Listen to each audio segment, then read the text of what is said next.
Exactly. Well, do you know someone who is homeless? Shocking new stats show you just might. 80% of Toronto's homeless are not the people that you pass by on the street. They're known as the hidden homeless. Hey, Mr. Jeffels.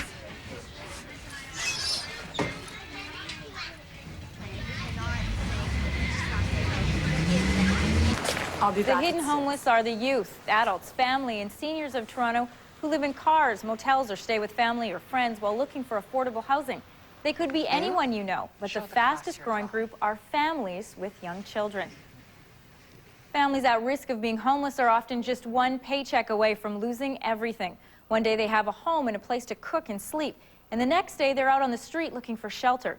But sometimes just a little help can make a big difference. For Pauline, keeping her kids warm in the winter recently involved much more than bundling up to go outside. When one child fell sick, she had to miss several days of work and lose several days of income. Unable to catch up, Pauline fell behind on her bills, and then the situation became desperate.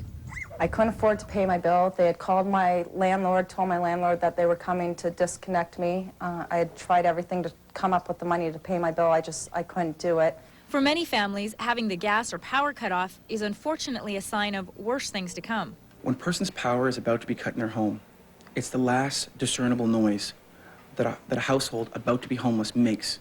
It's the last time that anyone outside will know that they need help before they end up on the street, sort of the canary in the coal mine. The inability to pay bills is just one of the events that may land people on the streets of Toronto.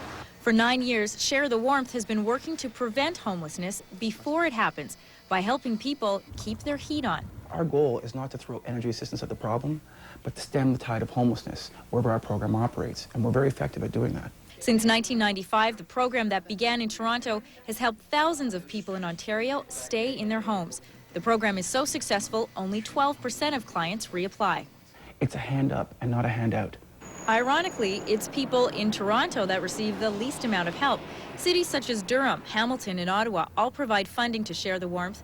But in Toronto, the city has chosen to put $9 million into a shelter program for people on social assistance instead.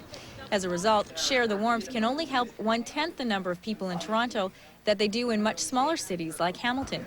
Tomorrow, Councillor Olivia Chow will be going before City Council to ask for $150,000 to fund Share the Warmth here in the city.